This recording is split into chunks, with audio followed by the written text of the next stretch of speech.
Hey, it's therapist and relationship coach Micah Ross, and this is the How to Talk About It podcast.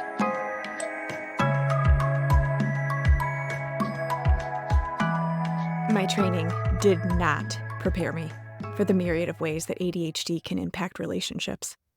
I left my master's and PhD program with minimal knowledge of attention deficit hyperactivity disorder, and I really thought that mostly it was a disorder that impacted productivity and looked like disruptive boys in a classroom. It's so much more than that. First of all, attention deficit hyperactivity disorder is a terrible name. People with ADHD do not have a general deficit of attention. They have a deficit of attention when it comes to things they do not find interesting. But they can hyperfocus on tasks that are of interest and, I am quite certain, can and do outperform neurotypicals when this is the case. This is why I find our kiddo with an ADHD diagnosis deep in intricately designing every detail of her brother's new room that does not even have drywall yet, mind you, despite the fact that she has a mountain of biology, trig, and Spanish homework. She wants to be an interior architect someday. It would seem she's on the right path. Second, and this is huge, anger issues stemming from emotional dysregulation, while noticeably missing from the diagnostic criteria for attention deficit hyperactivity disorder ADHD or ADD, are a fundamental part of the ADHD experience for a significant number of children and adults.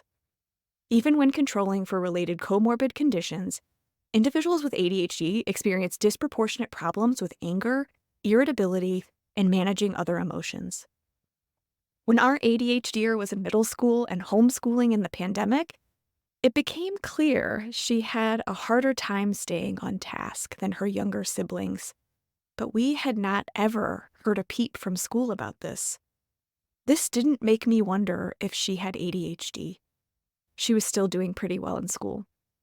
She had always been a pretty fearless kid and toddler, and when people would describe typical boy behavior, I would be like, that sounds more like my daughter. I thought people were too stuck in their perceived notions of what girl behavior should look like and what boy behavior looked like. I still do. This also didn't make me wonder if she had ADHD. It was one day while I was perusing the internet on the toilet, TMI, that I came across an article titled, "People with ADHD Self-Medicate with Conflict and Drama." That did it. That one sentence seemed to make a whole lot of our home life make sense. Despite being one of the most dazzling children I'd ever met, she could compulsively poke the people in our household. Sometimes it was uproariously funny. A lot of times it wasn't, and got her into trouble. No matter how many reward and discipline systems were in place, it was like she couldn't not do it. Especially when tired and or low on dopamine, I'm assuming. ADHD brains have less access to dopamine. Since her diagnosis, we've learned a lot about the ADHD brain. Professionally, through this new lens, I've watched ADHD-related relationship issues play out in my office with couples over and over again. And while the list of things I listen for is long and often overlaps with neurotypical relationship issues, I can often hear a constellation of things like sensitivity to sound, being quick to anger, feeling like the person is rigid or struggles with flexibility, all or nothing thinking, like if they aren't the best, they're the worst. They might feel perceived rejection more deeply than most, which might look like being quick to defend. After hearing a few of these in those initial sessions, I ask, I know it sounds weird, but do either of you have an ADHD diagnosis on board? And despite this sounding like an odd constellation of struggles, I am right almost every single time. That list was not exhaustive, but you catch my drift. And listen, this isn't doom and gloom. I think when we can name things, we can change things. And I've got quite the guest to help us tease this out. ADHD coach Brooke Schnittman is an esteemed expert in the field of ADHD management and support. With over 2 decades of experience, Brooke has worked closely with thousands of individuals with ADHD and is dedicated to empowering them to overcome challenges and achieve their full potential. She's the author of the book, Activate Your ADHD Potential, which we will put a link to in the show notes, and also her podcast, Successful, with 2 L's, with ADHD.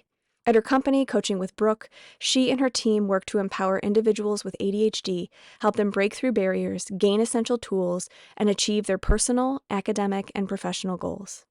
But I've been following Brooke for a while, and I know she has personal experience with ADHD, and lots of it. And that's where we start. From what I know about you, from following you on the internet and listening to some of your podcasts, is that you have a personal experience with ADHD as well. I do. Late diagnosed ADHD here in 2019, and that was after spending 15 years working with ADHDers. I finally saw to myself as an adult after I was working online and trying to shift my attention from, talking to a client online and doing my notes and going back and forth. It started connecting for me. And then, of course, I then met my husband, who was undiagnosed at the time, and my 2 stepsons, who were also undiagnosed. So we are one big ADHD family. And how old are your stepsons? I'm 10 and 13. Yeah. So in school, I was just telling you, I'm a licensed professional counselor with specialties in marriage and family counseling. And, we learned basically what was in the DSM. And at that time, early 2000s, I recall being taught nothing about how ADHD could potentially impact relationships. And like you're saying that you were in the field working really closely and in depth with people with ADHD. But I think it's so much harder to see, and it can be so nuanced, and it can be different from person to person to person to person. So it's not what I was taught. Yep. And I think Same. we had a kiddo that I realized within the pandemic, I saw some impulsive and compulsiveness, and I was like, okay. And we got her a diagnosis. But it's so interesting because when we did the Vanderbilt scale with teachers, so when you get a diagnosis for a kiddo or even an adult, there are Rating scale, right? questionnaires sent to people who might know the person. And all the teachers came back, their reports were like, absolutely not. She does not have any of these issues. And Was she inattentive? Not that they saw, which I thought was really, really interesting. That is really interesting. It is so subjective to who is filling out the forms. Mm-hmm. That happened with me as well. When I was going for my diagnosis, I had the ASRS for the adult ADHD. Mm-hmm. And I gave it because once you get diagnosed as a young adult, anything over the age of 15 or 17, rather, you're taking the adult test, right? Yeah. So I gave it to my mom, my best friend, my dad, my sister, my aunt, and my mom and my aunt, who have known me forever, answered it in a way that showed I didn't have ADHD. So it's like, I'm not using your surveys. I'm going to be using everyone else. Because sometimes people who don't see what you're feeling or experiencing or have their own blockage, right? Yeah. Might not notice your symptoms as they actually exist. And it seems like in girls, it can show up really differently than it does in boys. Yes. The racing thoughts, the anxiety and depression. I was diagnosed with both of those before ADHD, like so many women. And, when you're in school, it's usually in the school age years caught by the teacher, but the teacher isn't necessarily seeing those inward thoughts. Right. When you're looking at them, it looks like you're paying attention. They don't see the hyperactivity, which you're keeping inside of you. They see the boy out of the seat running around the classroom, calling out. Right.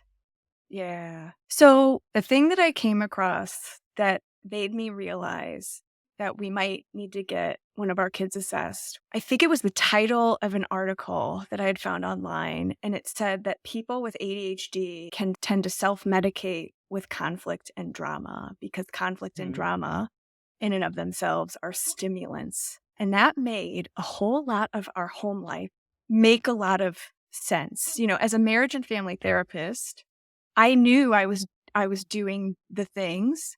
I had read the book Siblings Without Rivalry probably 4 times, but it felt like there was this need for one of our kids to just poke, and kind of like stir the pot. Yep. Why? No matter how many Yep. consequences there were, or it was like it just so yeah, that really opened my eyes to this isn't just a productivity issue.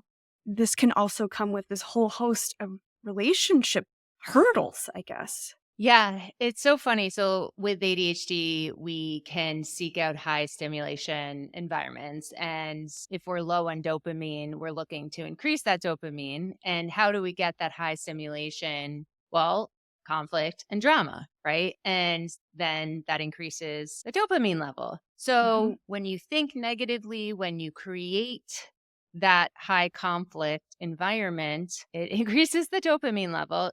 Just like dopamine can be increased from getting something that is actually really rewarding to you in a positive way. So people don't think about that. They always think, oh, okay, you're going to get dopamine if you do these positive things, if people like you, but it's also the opposite, can work negatively Yes. too.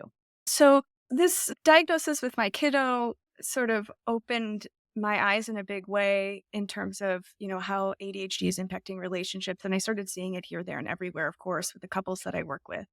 And shockingly, I, of course, as a therapist mom, was using all my CEUs to learn as much as I could about ADHD. And it was shocking to me how much my clients didn't know, those who had a diagnosis for many decades, about how this might be impacting them in their relationships, how they might be more sensitive to criticism, or they might have bigger feelings or reactions, or I love that the rejection sensitivity dysphoria is I don't even know what to call it, because I know it's not anything that's clinical. In the Um, DSM-5, yeah.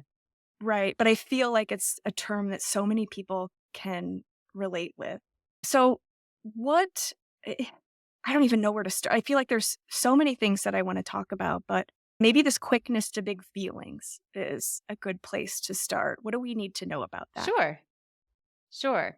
So again, like we have difficulty managing our emotions and regulating our emotions. So with the quick to big feelings that you talk about, if we have emotional dysregulation, we're experiencing emotions a lot more intensely, right? And having Mhm. difficulty returning and down regulating to that baseline.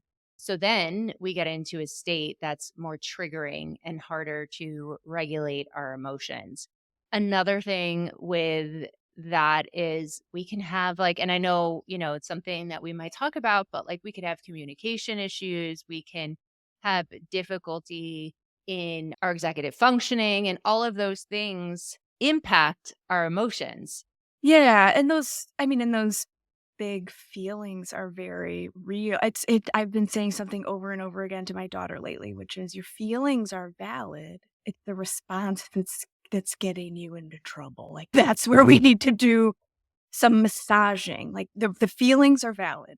But yeah, when there's this difference, it seems I've been saying this since the beginning of time in my practice that, it's not our differences that drive people apart. It's the degree to which those differences are not deeply understood.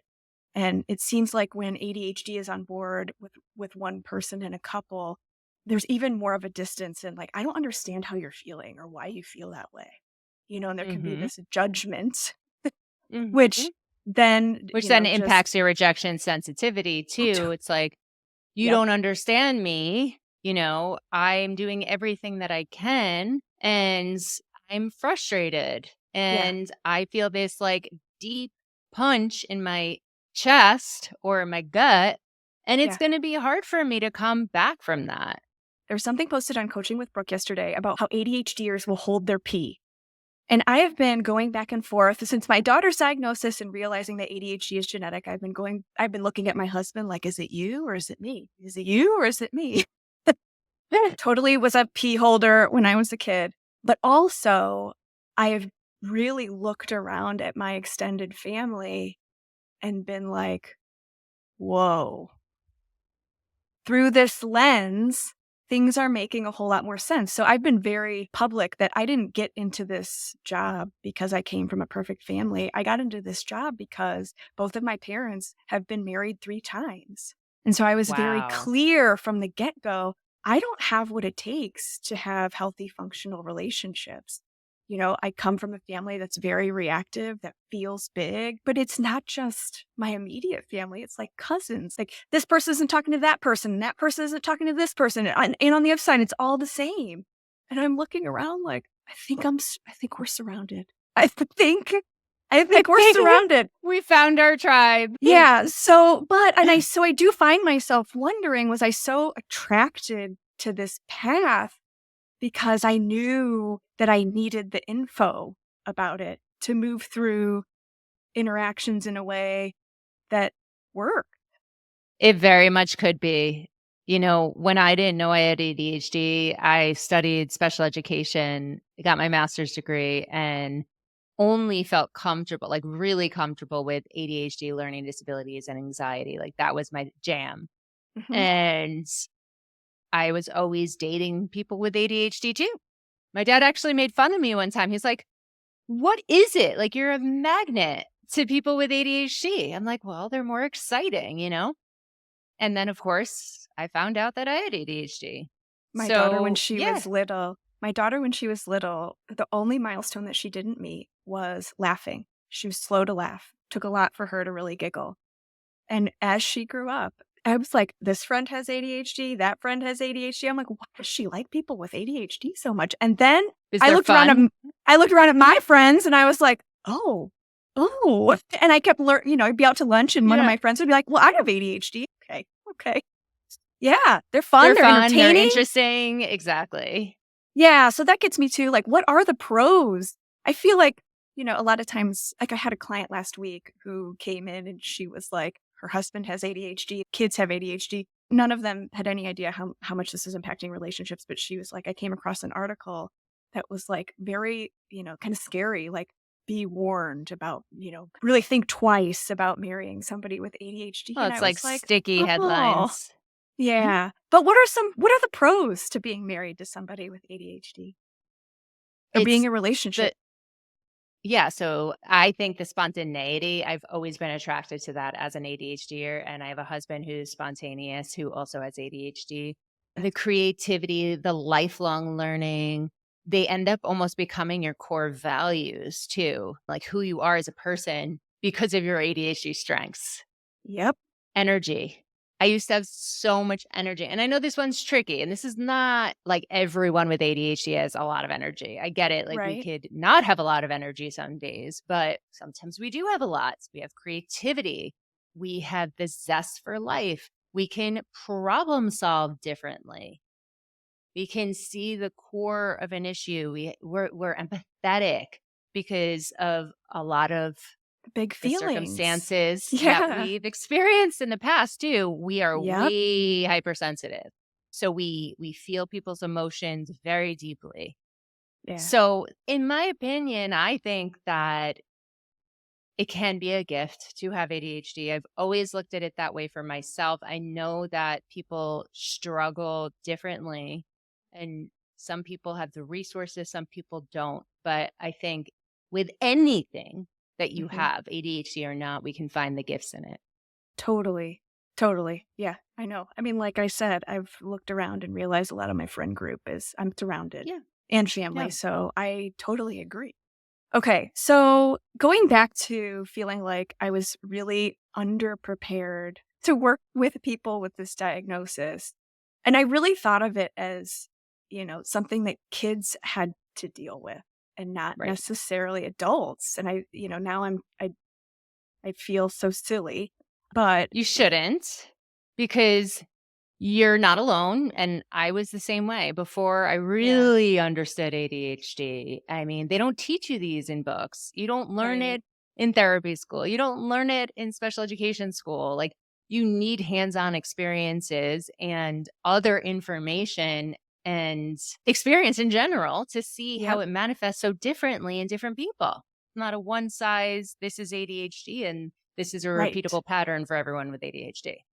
Right. So another thing that wasn't included in the DSM period was anger issues stemming from that emotional dysregulation. They're just like totally not totally not in the DSM. And I find that like to be a really important thing to know about oneself or maybe about your partner. And I don't want it to sound like doom and gloom, like this is just how it has to be. And I imagine you empowering people through coaching, have some tips and tricks for people, like for when they get angry or triggered in situations or in relationships. Yeah, we definitely can experience anger because of the frustration, right, that come with executive dysfunction. The frustration that we can feel of people not understanding us. The frustration of us not being able to communicate in a way that other people understand, right? Or perceived criticism or the rejection or the sensory overload, all of those things can Yep. lead to anger, right? So one of the big things is nothing good can come when you're angry, Yep. right? Like Yeah. nothing productive happens unless, you're in a life-threatening position and then you're Totally. frightened, right? Saber-toothed tiger. Yep. Right, We need that. exactly. Then Mhm. we need that. Exactly. We need that response. But when we're angry and we feel the feelings, and this takes hard work because sometimes we're so hyper focused in our anger that we don't even The realize that we're blame. angry. Right. Like I just worked with a client and she was really anxious about something and going into that negative loop. Similar to anger, like sometimes you just don't realize you're angry. So I think practice about what are you experiencing when you're angry, what's happening to your body, what are those triggers for you? Are you getting a Yeah. headache? Is your back hurting? Are you tensing up? Are your shoulders like this? Are you moving towards the person? Talking about it and being more aware. So Mhm. then it doesn't get to a really bad point, right? Right. So even having people that you trust that can say, I see you're getting angry, or, Mhm. they give you a safe word, like you're Mhm. getting angry. Mhm. You have to be really reflective and willing to grow when dealing with anger problems, right? And like being Yeah. okay taking it a step down. So pattern interrupts as soon as you learn you're angry, Yep. Yes. whatever phase of anger it is. Just changing your environment. Of course, like, you could have a rubber band in your wrist, snap it, clap, looking at pictures that make you happy, right? Mhm. Going to when we're overstimulated with ADHD or autism or AU, right? DHD, sometimes we just need to be by ourselves to calm down. So Yeah. taking yourself from the situation and removing the stimulation until you feel better. So those are the reactive strategies to deal with anger, I think. It's really interesting that you say that being by yourself.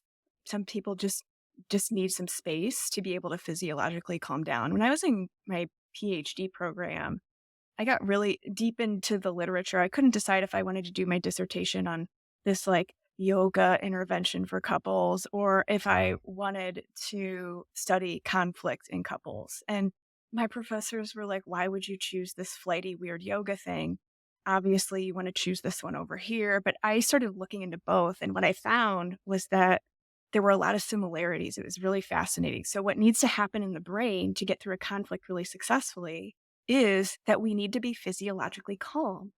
And and so like you said, like nothing great happens when we're angry. I'm telling people like people believe that we need to resolve this conflict so that we can feel better.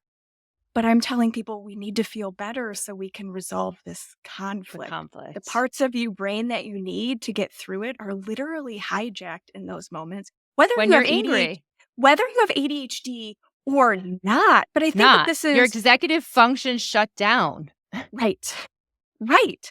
And so I've said my whole career, like, I think that weirdly, my background in an imperfect family, I knew very early that I didn't have what it took. So I needed to get the skill. I feel like a diagnosis like ADHD and realizing that this is an issue in your life could just be like oh, PS, you just might need to have more skills on board or more awareness on board. I don't feel like it's a you're doomed or like a sentenced to terrible relationships. Absolutely not. If we get the right help and the right skills and the right tools, like you said, it doesn't matter when. I mean, obviously, the earlier the better. But if you're getting it later in life because you're now learning or you now have the resources or you now have the openness to do that, you can change your brain at any point, right? Our brain is like a muscle. We know that it can Yeah. atrophy when you don't use it the right Yep. way. And you can create new neuroplasticity when Mhm. you train it.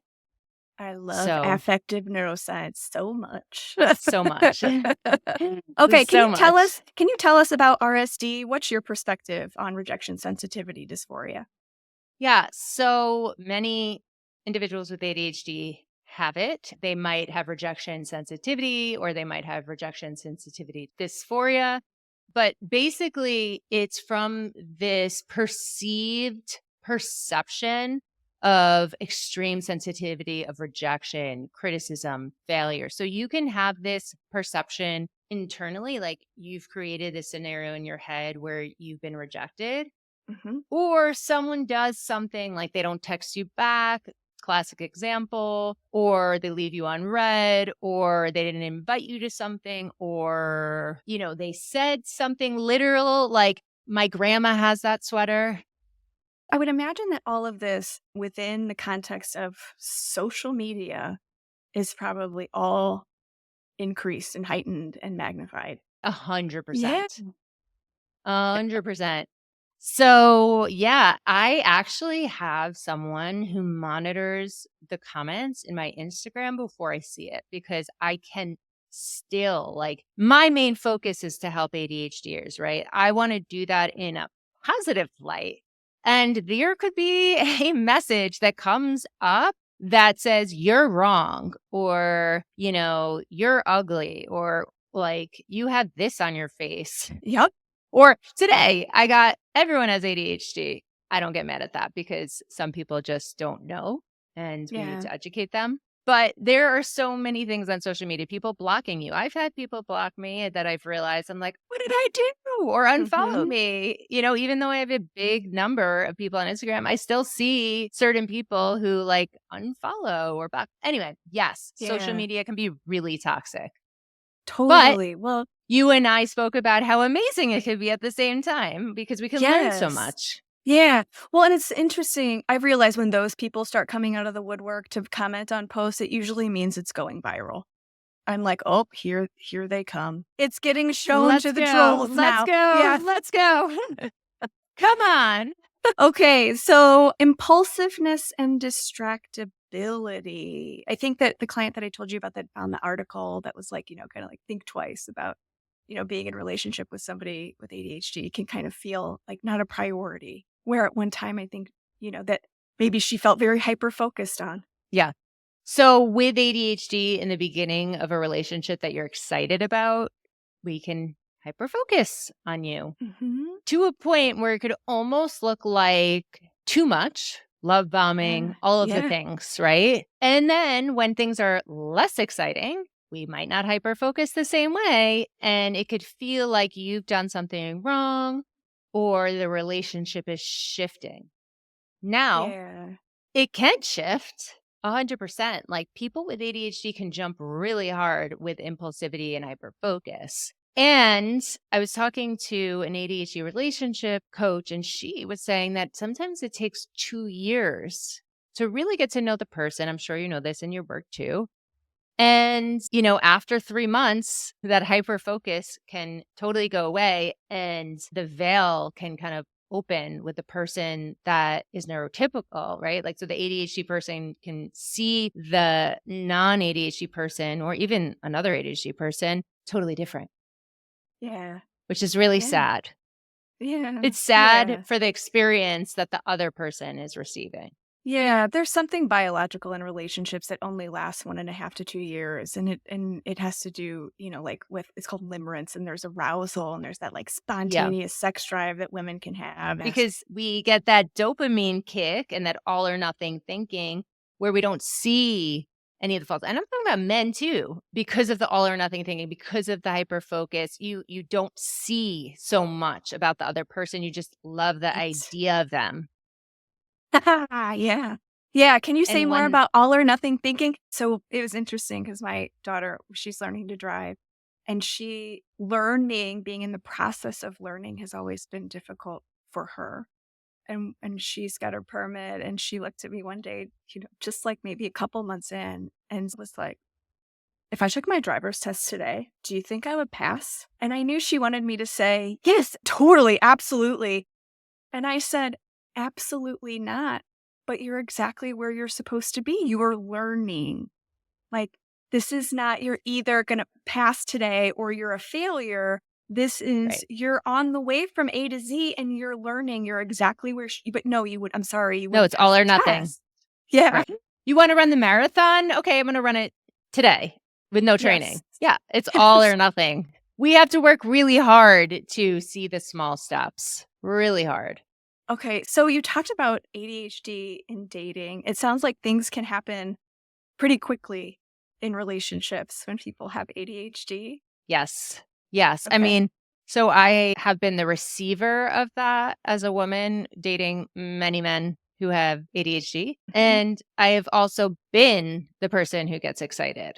Right. And then Yeah. you have me and my husband who both have ADHD, and we're both like, yes. Yes. We're so excited. However, I actually worked with a dating coach and a relationship coach before I met my husband. And Yeah. something that she said, and this was again before I even knew I had ADHD, she was like, date multiple people. You are going to be really excited about one, and you're not going to be so excited about the other. The one is going to be the exciting one, and a 3 is not so exciting, whatever. Don't feel bad, because what can happen over time is the 1 becomes a 3 and the 3 becomes a 1.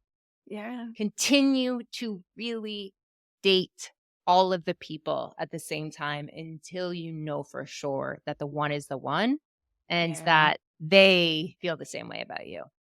Which I think is just good dating advice. But maybe some of us need it more than others. It's so funny, right? Like I look back and I'm like, that was a really good strategy for anyone, but especially me with ADHD. I Yeah. liked Yeah. that. I was a serial monogamist. I had a long-term boyfriend in high school. I had a long-term boyfriend in college. And at some point I was like, I just need to date around.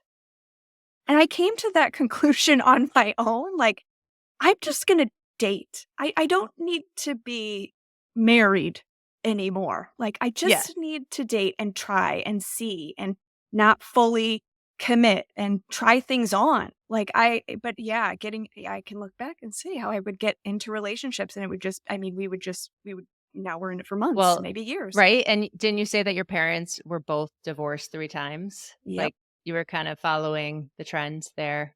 I mean, I know Well, you I think weren't married, but no, but yeah, and I think it was the opposite of that. I think it was a mindset like I can make anything work. Like I can make it work. When not everything's supposed to work. sure. Yeah.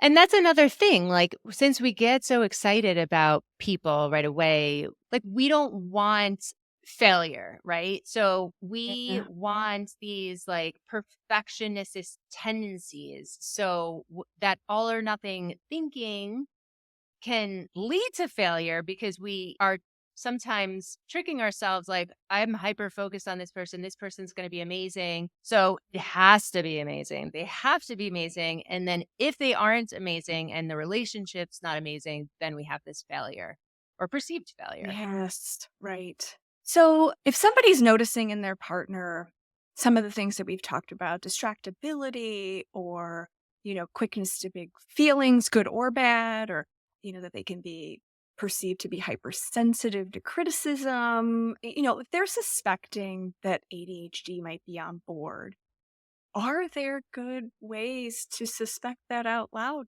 with somebody? Yeah. Yeah. So that's a good question. And I've heard that come up a lot. It's like, how do you share with someone that you think that they have ADHD? And Mhm. I've tried doing it impulsively as an ADHDer to some of my friends, right? And it doesn't end well, right? It needs to be thought out, but also know your audience, right? Some people are more sensitive than others. And sometimes we might say the right thing, but it might not come off the right way. So Yeah. obviously do your homework, educate yourself, learn how ADHD and its symptoms can affect another person. Make sure Yeah. that you come from a place of empathy and you explain what you're seeing in the person and your observations. And also, like, the best place would be a place where you feel the person is comfortable, there's not interruptions, there's not stressors, and you want to talk just like you would with any difficult conversation. Come from a place of like I statements, right? Try to talk about the symptoms of it and not necessarily label it as Yeah. like, you have ADHD because blah, blah, blah, blah, blah. Not like you're this, you're that, you do this, and you. Exactly. Come from a place of empathy. Like, I notice you seem to get really distracted sometimes. I'm wondering if it might be something we can look in together. So, you're showing that care and that support and that empathy. Yeah, and depending on where the relationship is, if my husband and I's relationship is not in a great place or we've been, there's lots of unresolved issues under the relationship rug and we've got some poop colored lenses on for each other, I might not be the person that can say, "Hey, I think I'm noticing some things." I think it totally depends on like where the relationship is, like how you could deliver it. 100%. Yeah, where the relationship is probably matters too. And it's a really sensitive subject and yeah, It to do it is. really delicately and with empathy. With empathy, and you also have to know the other person too and like how they receive information. So, if you are working together and maybe they like graphics or like quick bites of information, send them to an Instagram page that has that you can trust, right? If they are more analytical, give them a article that has a lot of data on it and statistics and see if maybe they can relate to it. Something like that. Yeah. Yeah. Yeah. Okay. Those are great tips. Those are really great. With your business, your coaching business, I want to give you some time to tell us like what you all offer. How do people work with you? Who do you work with? Where do they live? We work with the lifespan of ADHD. So I have a team of coaches. We work one on one and in groups for students, adults, parents, children. And we are global. So we've been in business since 2018. We've worked with thousands of clients in more than 25 countries worldwide. So people can find us on coachingwithbrooke.com or on our Instagram page, Coaching with Brooke. Yeah, And which they has a can ton of great tips. Thank you. And if they come to our Instagram page, they can DM us, Micah, your name, Oh, and we can give them a free ADHD manual that they can download and get more information about ADHD. But yeah, we start with where the client is, find out what their unique needs are. Is it that they need more about ADHD awareness and how that's impacting their life? Fine. Is it that they already know what the issue is and they want to seek support for that issue, whether it be in their relationship, in their job, in their perception of themselves, in their lifestyle, in yeah. school? So Yeah. there's lots of different things. And generally, once they hit their goals, they're done with their coaching. Or if they want to continue, we have a continuation group as well for accountability and support. Okay. So I know that learned helplessness can be a big thing with ADHDers. What do you want to say to people who are like, this can't change? This is just how I am. So this is a really hard one. I think for those people, I kind of just want to give them a hug. Yeah. Their perception is their reality, right? Mm-hmm. And I know from experience, and I know from all of the people that I've worked with, that there is hope. But also, ADHD is complex. So coaching might not be the right thing for you. Maybe it's not just ADHD. Maybe you need to treat these other underlying conditions that are Yeah. happening. And maybe that's what's getting in your way, not the ADHD itself. So that's why it's so important to get a comprehensive evaluation. But I know not everyone can afford that or have access to that. But if you can, I would start there with like a neuropsychological evaluation or psychiatric evaluation, because then you can see what those other things are. Maybe Yeah. you have bipolar. Maybe it's depression too. Maybe it's thyroidism. Maybe it's, it's so important to know what it is and what the symptoms are so you can treat them correctly. But if you're Right. treating the wrong Trauma, thing, sleep issues. Yeah. yes. But if you're treating the wrong thing and you're getting help for the wrong thing, then yeah, you're going to feel like a failure. Yeah. Yeah. So, yeah, these things deserve care and attention. So, yeah, and a hug for sure. Thank you so much for all of this information. It was a total pleasure having you. Hey, it's Micah. What I'm still trying to get good at in podcasting is saying out loud what I'm noticing in the guest, because if you're not consuming this on YouTube, you can't see it. When I asked Brooke what she wanted to say to ADHDers who were feeling hopeless, she got noticeably emotional. I can tell that this subject, both personally and professionally, is near and dear to her heart. And I wonder if her experience with ADHD, her own diagnosis, has been her greatest teacher, and also makes her a great teacher and coach. She, unknowingly for a while, climbed a few mountains to show other ADHDers that they can be climbed. And I'm grateful I got to share her with you today. Be sure to follow her on social media. That's where I found her, and I have learned so much just by following, at Coaching with Brooke. Emotion regulation is not about controlling what you feel. It's about choosing how you respond. And while people with ADHD do have more difficulty with emotion regulation is tough for everyone in tough conversations with the people that we love the most. My experience with people with ADHD, I find that often they are the canaries in the mine, feeling things and noticing things that a lot of people just don't. There are some sneaky things that get in the way of relationships, things like criticism and defensiveness. And I find that their hypersensitivity makes them really great detectors of sneaky criticism. But it's then knowing what to do with that instead of getting defensive that can make it their superpower or anybody's superpower. So if you can relate to some of the communication issues we talked about today, like being quick to defend or getting stuck in conflicts that go nowhere, I have a free workshop for that called How to Not Get Stuck. You can find all my online workshops at mikaross.com, MIKA. And of course, we will put all the links to all the resources we talked about today in the show notes. If you liked today's episode, you have no idea how much it helps us for you to rate and subscribe to the podcast wherever you're listening.